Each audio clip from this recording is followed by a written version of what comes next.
Hello everyone, welcome back to our channel 1-2-Step, and in today's video I'll be teaching you how to send a pin on your iPhone. Before getting started, if you are new to the channel, please do subscribe and turn on the notification bell icon to get notified every time we upload new videos. Now let's get started. First of all, you'll have to open your Maps application.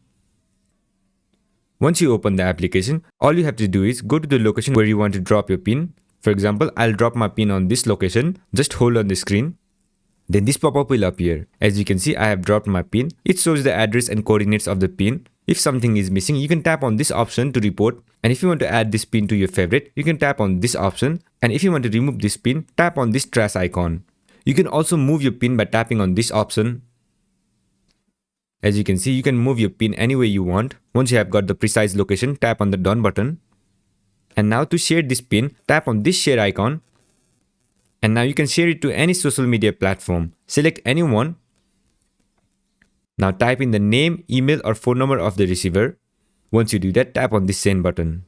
Once you do that, you'll send the pin on your iPhone. So this is how you do it. I hope this video was helpful, and if it was, don't forget to leave a like, comment and subscribe, and turn on the notification bell icon to get notified every time I upload new videos. And I'll catch you on the next one.